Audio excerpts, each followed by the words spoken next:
What if the greatest gift you could give your children or grandchildren wasn't just money, but freedom? Freedom from daily expenses, freedom from rising bills, freedom from job insecurity, freedom to retire early, travel, and chase their own dreams without financial fears or restrictions, and to have these freedoms build much earlier in their lives. What parent or grandparent hasn't asked themselves, how can I help my kids build a life of financial freedom, even if I don't have millions to pass down to them? Well, the answer will surprise you, because gifts of $10,000 to $100,000 can seed a powerful income-generating portfolio that's leveraging the new game-changing Covered Call ETFs to light the fire that fuels their lifelong cash flow. This isn't about speculation or risky bets. It's about strategic, stable income investing that turns your small gifts into their lifelong freedoms.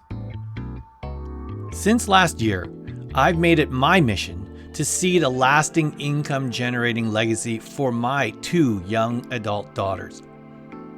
In this video, I want to show you that journey, how gifts from my wife and me and an inheritance from my recently departed mother have been transformed into powerful income portfolios.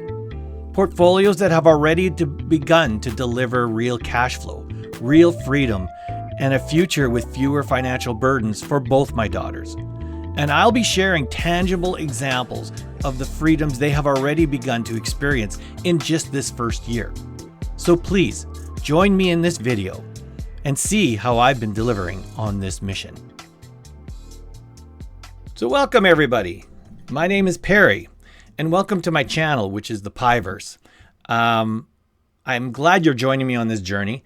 I know that since I started this mission of creating a FIRE portfolio or a FIRE income portfolio for my 2 adult daughters back in November of last year, which is pretty much a year ago this month, I've had so many questions, both on my Blossom community and now even in my YouTube channel. Everyone's asking me the questions about my FIRE income for my daughters. And again, it's not just for those parents and grandparents like me that have children that we would love to, I know all of you would love to create that same kind of legacy for your children as I'm working on mine. Because just as I said, we all would love to see financial and freedom for our daughters and sons or grandkids. So, but there's also the fact is that the same income generating portfolio that is being created because of the intent of a parent or a grandparent to seed that portfolio for them. This is also the same portfolio that could be used as a FIRE portfolio for those that don't have that kind of luck and that inheritance say bonus from their lifestyle. And they're basically trying to build their own FIRE strategy for themselves. Because at the end of the day, the income generating FIRE portfolio will work if it's for your children or your grandchildren, or it'll work for you. So a lot of people are asking me the same question. Hey, Perry, can you tell me more? How is the progress going with your daughters and building those TFSA generated income portfolios? So I'm getting a lot of questions. The reason I'm doing a video now is because I've had some major fundamental changes and shifts and successes and progress over the last 5 weeks. And I can now show you some results from this that are a lot more solid. And that's why I'm doing it right now. So please stick with me on here and I'm going to go through this.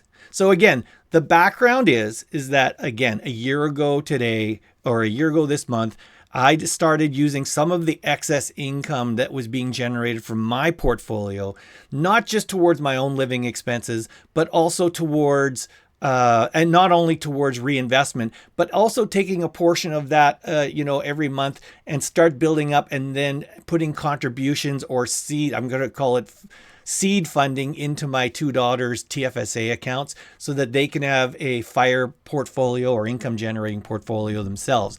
I would love to get it. My mission is to fill up their TFSAs to their maximum contributions. And so that is the mission I'm heading towards. We've had some major successes in that, and I'm going to talk to you why that's happened. And I also want to explain to you some of the rewards and some of the freedoms that both my daughters have gained because of these two portfolios they hold. This is not just theoretical. This is actual benefits that they are realizing right now. Okay?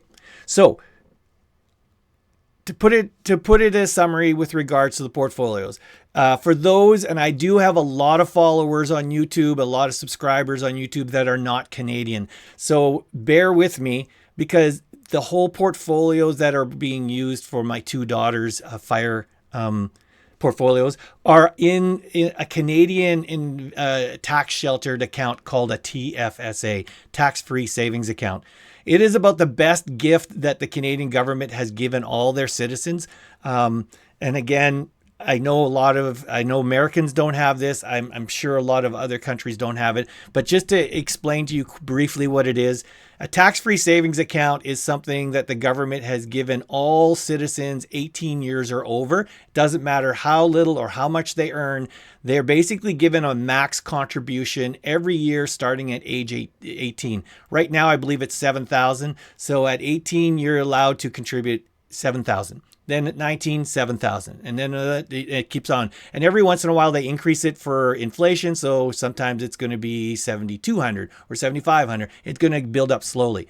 This goes up to a maximum contributions, I think, which is right now at 102,000 because it started, I think, in 2009. Can't remember the exact year. So right now, if you basically lived long enough, like me, and you basically got all of the years of contributions given to you, I right now can contribute up to, I think, $102,000. On January 1st, it's going to go up again another $7,000. What makes the TFSA so powerful is the fact that all investment income and growth that occurs in the TFSA is tax-free. The only exception to that is if you have foreign investments in TFSAs that generate income, you'll be hit with a foreign withholding, 15% withholding tax if it's from an American covered call ETF or a dividend or whatever. But other than that 15% withholding tax, all other investments in there are tax-free. When the money comes out, and this is what makes them the most valuable gift, when the money is withdrawn from a TFSA, all that income that is pulled out, anything that's pulled out or withdrawn from a TFSA is tax-free. So let's say I pulled out $10,000 this year. Not only is that tax-free, but I'm also allowed to then put the $10,000 back the following year. So in January 1st, the $10,000 that I withdraw actually gets re-added into my contributions, and I can now recontribute back the $10,000. This is huge if you have an income generating portfolio like the ones I'm talking about today, because you're not pulling out principals, you're not realizing gain, you're not selling or capitalizing gains and pulling it out. Here, you're literally not touching your principal and your investments in an income generating portfolio.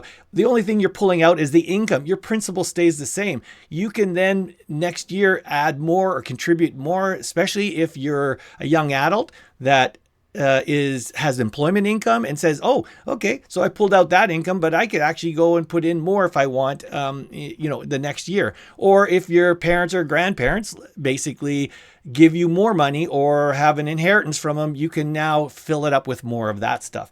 So that's what makes the TFSA very powerful.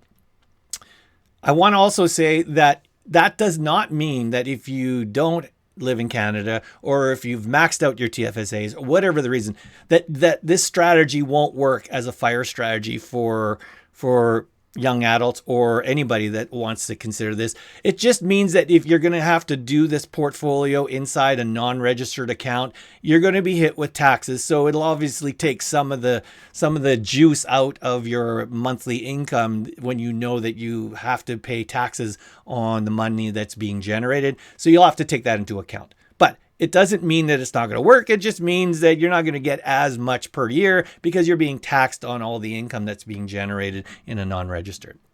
So, give you a history from there. And I'm going to go into my Blossom because my two daughters have had a little bit of a different journey. I have a younger daughter at 30 and an older daughter at 31. Actually, I think it's 31 and 32. Forgive me. But anyways, they're in their young 30s. And so they both have a portfolio. And I just want to show you my oldest daughter because she sort of leapfrogged my youngest daughter, and I'll explain why later. But she leapfrogged my youngest daughter and now has the larger of the two. They're both very close, but I'm actually going to go into my Blossom right now so I can show you my oldest daughter. Okay. Some of these numbers are still being worked on. I'm just going to give you a heads up on this. So some of these metrics are a little bit weird because I just in September tried Snowball's linked brokerage ingestion of transactions. It wasn't 100%, and I'm still checking to see what some of those numbers are. It doesn't take a full history. So some of these numbers, like saying it's 6.2 is not correct. But other numbers like this is correct. This is correct. This 57.51% yield is correct because I actually have a spreadsheet that validates that. So just wanted to give you a heads up on that. So this is what I'm trying to say already. So my oldest daughter has now got a current balance, a current portfolio of $67,259 as of today, because this is live.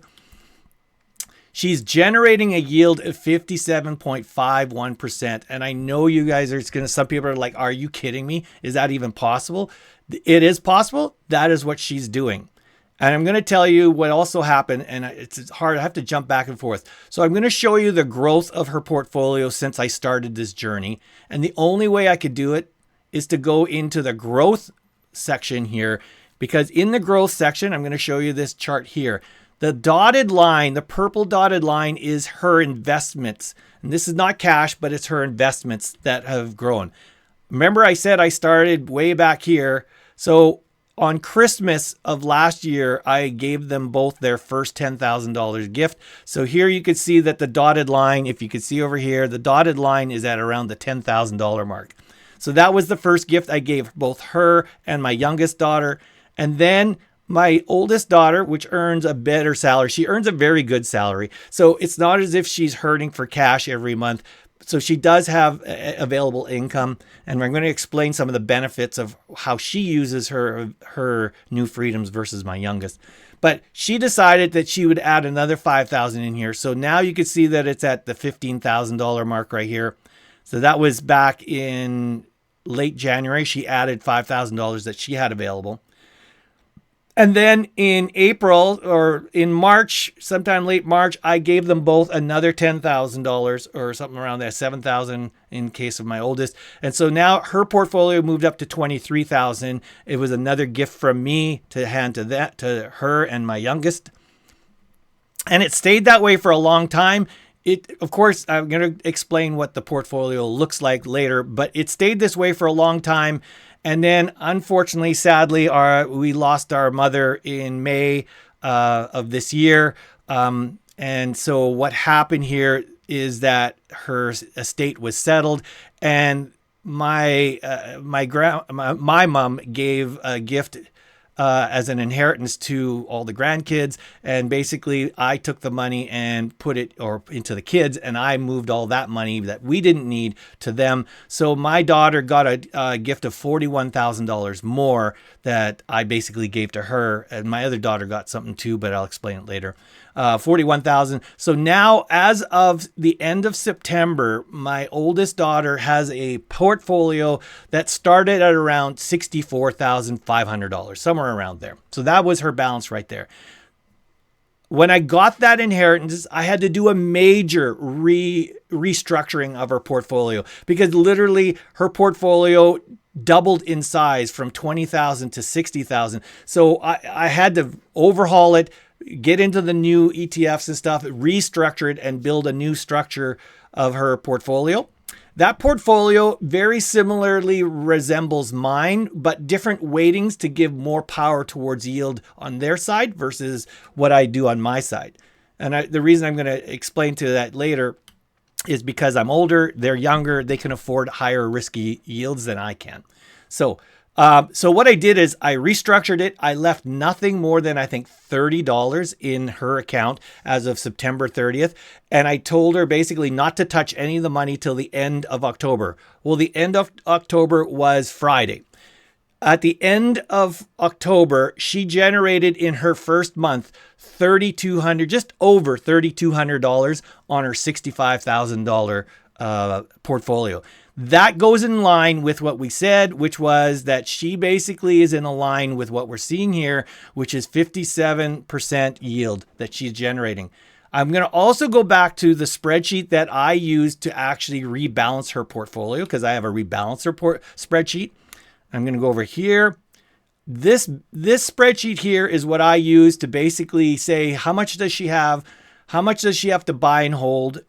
This is a spreadsheet I created so that I can rebalance things on large scales or do an initial investment on large scales. So I basically plugged in the numbers and I said, okay, she now has 63,000. Tell me how many shares she should have based on these weightings. I'll show you where the weightings are here. So I set these weights here. And if I set these weights and I have these holdings and all the metrics comes to say, okay, well, I know what each one of these metrics are here. And you're saying she has $63,000. Based on these metrics, it tells me how much more or less shares she should have of every one of her holdings. So it'll basically say you currently have 60, you should have 107, you should buy 45 more, and the net should be basically at 105. So that's what it's basically trying to figure you out. Okay. So it does this over this. I use that as a guideline. And this is basically what I ended up building from this. This is if I followed their instructions, the weighting instructions to a T, but you don't always do it because I say, nah, you know what? I already have them. I don't want to do a sell transaction. So it comes close, but this is the one I actually used. And if you look at it, it'll tell you, well, Perry, based on what you're saying, and based on the numbers you're giving me, you should be making about $3,034 a month on average, and you'll be making a yield of 57%. Now, this is before I even plug these numbers into Snowball Analytics. So if I go back to Snowball Analytics, look at the number it says here. It basically says exactly the same. Says your actual results were 57,000, and you're basically going to, in October. I'll go here where it should. This is, I'm just looking where it is. It's saying it's 2.9, but it was actually $3,200 in monthly income. So last month I made $3,200. But if I go over here under dividends and I go look at it here, it basically says that starting in from now on projecting, you're basically, from what I calculate, you're going to be making around $3,065. Well, that was almost exactly to the number that my spreadsheet said, which says you should be making $3,035. So this is almost dead on average. We will see if both my spreadsheet and Snowball Analytics is correct. Now, again, these projections are based on current distributions, current yield. So the numbers could always change. They always go up and down. But based on current projections, it's assuming that this is what the next 12 months looks like for her. This is, again, I want to point out, on a $65,000 portfolio and generating $3,000 a month on average. Before she started this restructuring, she was only generating right here between $700 and $1,300, and that was only on good months. So she was only generating about $800 or $900 a month, and now she's generating $3,000 a month. And again, this is basically on a $65,000 portfolio. So when I said at the very beginning that you don't need to, seed your children and grandchildren with millions of dollars, this is basically a seeding of both my wife and I's gifts and my mother's gift, an inheritance of $65,000. And from there, she's already making now $3,000 a month that will keep on paying for on and on and on. I want to give you what the diversification is, because some people are going to say, well, Perry, show me what this looks like. Because a lot of people have asked me, show me what a portfolio would look like if it's generating this kind of yield.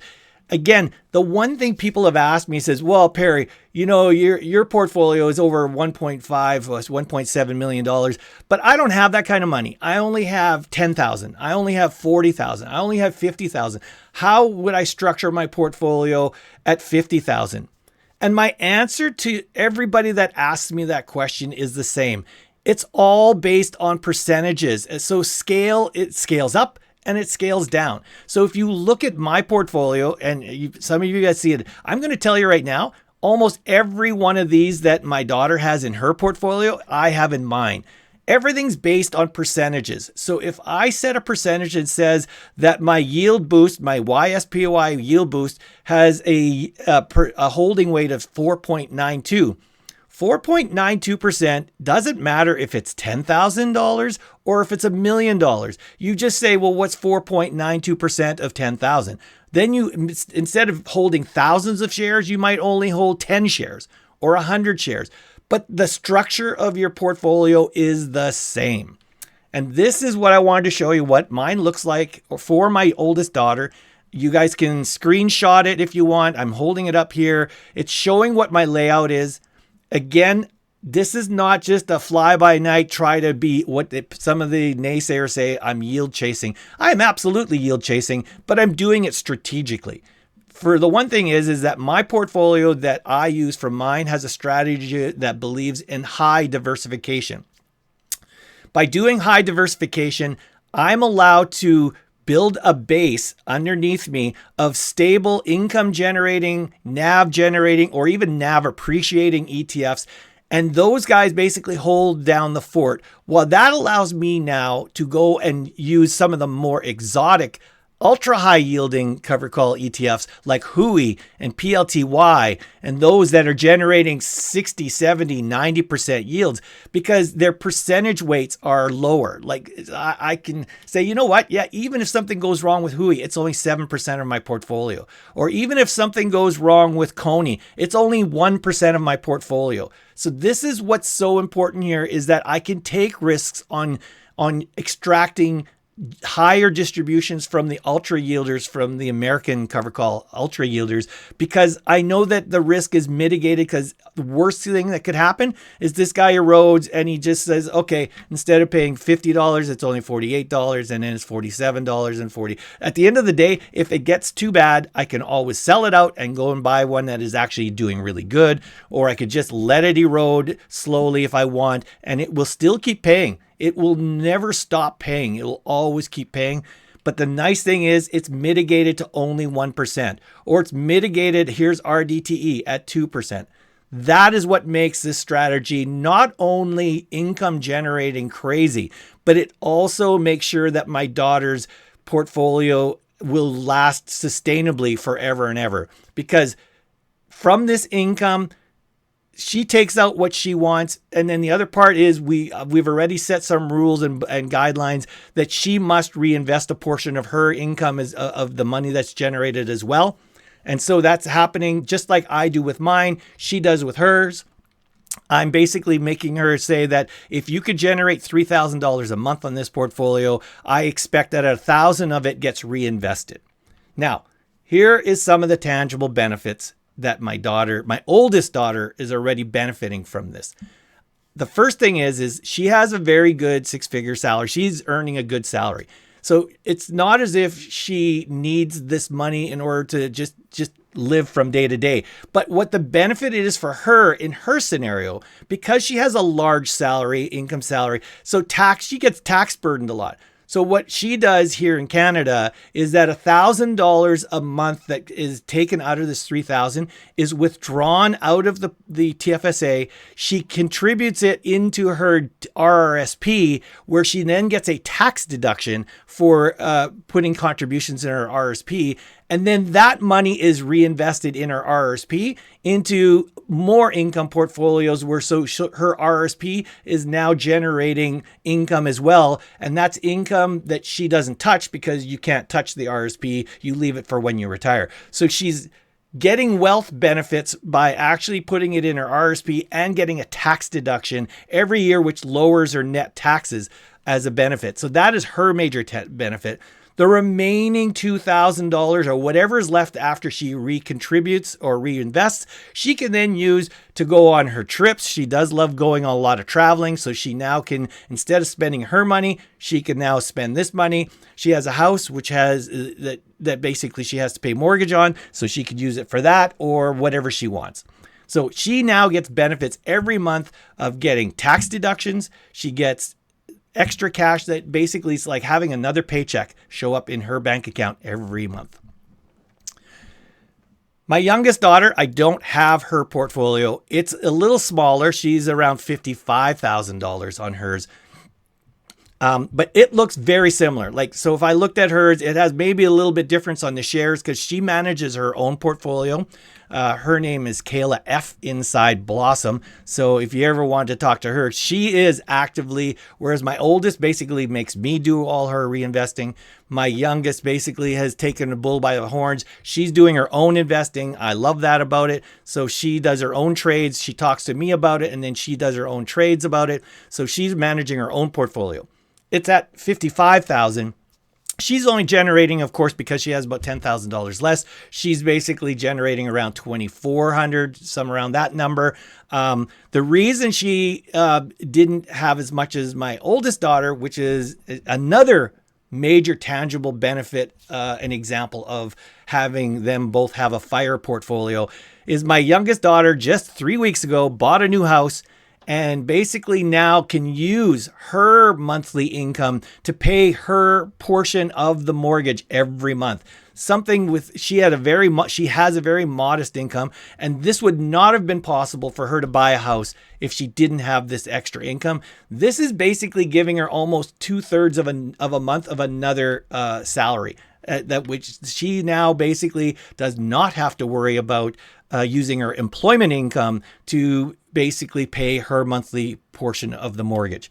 So that is her big benefit. And of course, that's huge. That's about $1,200 that she now doesn't have to put out for a mortgage. She can now use it for other expenses. She can now use it. She has a horse that she enjoys boarding and taking care of. So she now can have the financial freedoms, and these are the freedoms I'm talking about, where she can basically use the money that she's generating here to have the freedom to do things like following the things she loves doing, like horses and stuff like that. She does not use the same strategy as my oldest daughter. In other words, she doesn't take the money out and reinvest it into RSPs to get a tax deduction because her income is modest and it would not be a good idea for her to leverage that tax strategy, whereas my oldest does benefit from it. But she does when, except when there's months, like for example, when she just bought this house, had a lot of closing costs, has to buy furniture, stuff like that. So she's been draining her portfolio's monthly income, almost all of it, so that she can move into her house. This is part of her financial freedom. She can do that. And then when she basically says, okay, I'm settled, she now can say, I don't need this money anymore for here other than the $1,000 for the mortgage.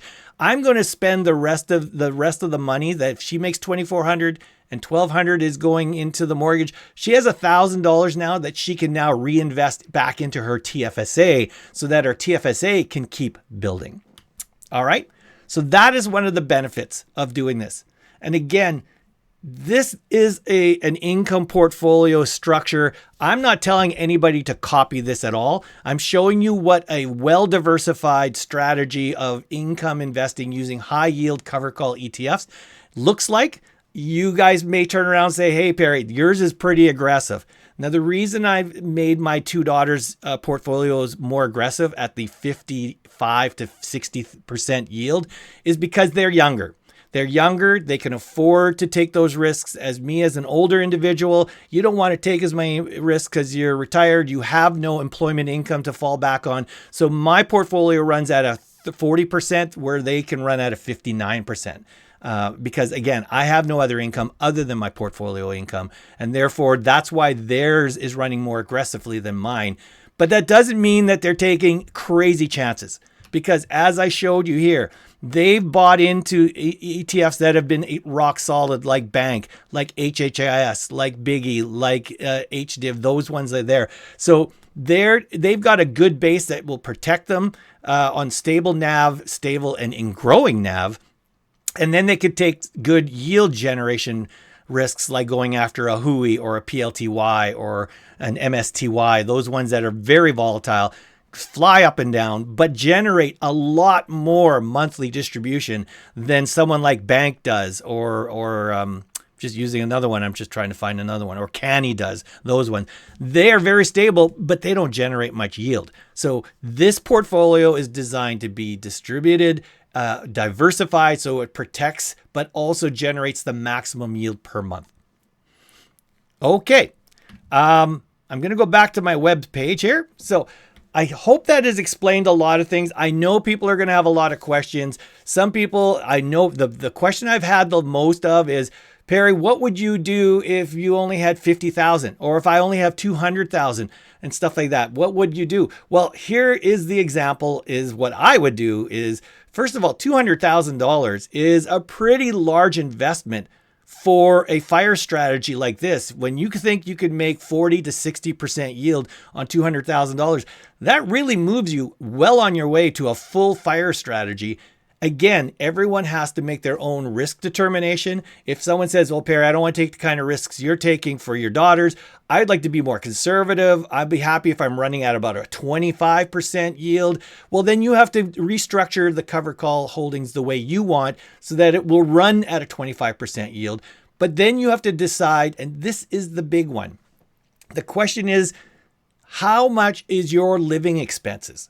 If you know what your living expenses are and says, you know, Perry, in order for me to be fire retired, I have to generate around $5,000 a month in order for me to be living off of my income safely. Well, my strategy is, and this is a strategy I use, if you watch my videos on my strategy, I don't use cash wedges, which is something that a growth investor does, where they keep a whole bunch, like a year's worth of money idly sitting by, that if we have the markets crash, you could live on that. We use a strategy, or I use a strategy called 2 or 3 times living expense buffer. So if you think you need $5,000 a month, you need to build a fire portfolio that generates, I'm going to say, roughly 3 times more than that. So if you think you need $5,000 a month in monthly income, you should be looking at a portfolio that's generating $15,000 a month, right? The reason I'm saying that is that because in the case where we have some bear markets, and it's not a matter of if, it's a matter of when, let's say the markets go down 30%. History has shown, actual facts, because I know some people say, no, that's not the way it's going to work. Actual facts have shown that generally, if we, for example, we had that Liberation Day earlier this year where the markets went down 18%. My portfolio's distributions went down almost the exact same number as the NASDAQ's market went down. So it was around 18, 19%. My distributions dropped 18 and 19%. So using that as a number, if the markets were even to drop, say, 30%, you want to make sure that if you need 5,000, you're generating 15,000, 30% off of 15,000 will still safely make you pay your bills, pay your mortgages, and give you money to reinvest even at that level. So that is my strategy there. Is if you're looking at a fire strategy, you should say, in order for me to literally not have a job anymore and live only on this, I should make sure that my portfolio is safely generating 3 times more than my monthly expenses need.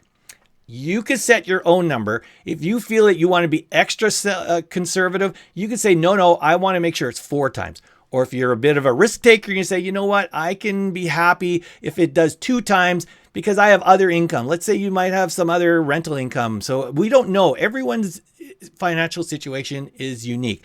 So every person has to decide how much money do they need to live on every month, and how much does your investment portfolio have to generate based on what other sources of income you have, based on what other backup you have. If you have none, then your portfolio has to make sure that it can cover you in some of the worst markets that could maybe last a year, maybe 2 years. So you want to make sure that that's covered. The other thing you have to say, which is another question people bring up about the fire strategy, and they keep asking me about the fire strategy, is, well, do I need 50,000? Do I need 100,000 to do this? First of all, again, I don't know the answer to that because every person's living expenses and situations are different. But the other thing you should take into account is that you don't have to do all or nothing. This is what people get this mixed up too many times. Is no, I got to either do this all the way or not. So what you can do, for example, my two daughters, their portfolios are 65 and 55,000. They're generating 3,000 and respectively around $2,500 a month. They can't quit their jobs right now. They know they can't. But what it's doing right now is that while their FIRE portfolio is slowly growing by reinvesting and maybe other gifts from, say, me that wants to hand more to them, or they're putting some of their employment income in there, as they move their portfolio size up from 65 to 75 to 85, their $3,000 then becomes $3,500, then becomes $4,000, becomes $5,000. You don't have to start from here, zero to hero. You could start here and say, hey, you know what? That's great. The income is generating. I'm going to use some of it, but the rest of it, I'm going to reinvest. Or I'm going to get to a point where once I'm generating $5,000 a month or $10,000 a month or whatever that magic number is that you need to get to, that's going to be the time where I have to make a decision if I can now freely retire from my job or actually quit and now basically live only on my investments. Or you could say, you know what? I'm getting enough money from my portfolio that half of my salary is now generating its own income. Maybe I go from full-time to part-time. You guys have the freedom, and this is the whole concept of freedom. And this is when I say at the very beginning, the freedom to make decisions that you could not make if you didn't have this extra income. So the freedom to say, I don't want to work full-time anymore. I have enough money coming in from my FIRE portfolio that I can go to my employer and say, you know what? I just want to work 3 days a week anymore because I make enough that I can still cover myself. And he'll say, hey, you know what? No problem. We'll give you that. So those are the kind of things that you sort of now have as flexible options for you to actually consider when you are running a FIRE strategy. You don't have to do all or nothing. Apologies for the phone ringing here. It does this, of course, at the wrong time. It will stop. So anyways, so that was another question people asked me is how much do you need? My answer, again, it's all something you have to figure out. Based on your risk reward, based on your financial situation, based on what you want for FIRE. FIRE means something different for everybody, right? So figure out what it is. And here's the thing I'm going to tell you again. Determine your living expenses, figure out what your goals are, and then you can build a FIRE strategy based on that. You don't have money and say, I want FIRE and I'm just going to go out there and buying it. You need to know what FIRE looks like for you. So you need to come up with your own goals, come up with your own risk strategy, your risk tolerance levels, and say, okay, I think I can tolerate 20%. I feel I can go to sleep at night at 20%. I have a job that I'm going to keep, but I'm going to switch to part-time, so I'll have that income. So that basically means that I can run a FIRE portfolio with about a $60,000 size, running at a 20% yield. And you know what I mean? So you got to do your own math. That's what you have to do.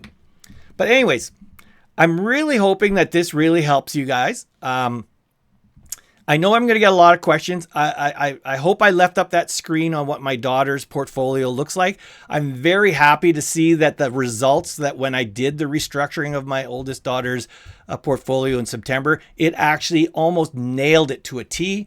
I do expect her portfolio I'd be happy if she's making $2,800 a month. But it looks like even my portfolio and my spreadsheet are saying that it's going to be around 3,000. If you guys have 1,000 other questions, please look at this and leave your comments down below. Also, please, this takes a lot of work, right? Building these videos. Please subscribe or like it at least, and please subscribe.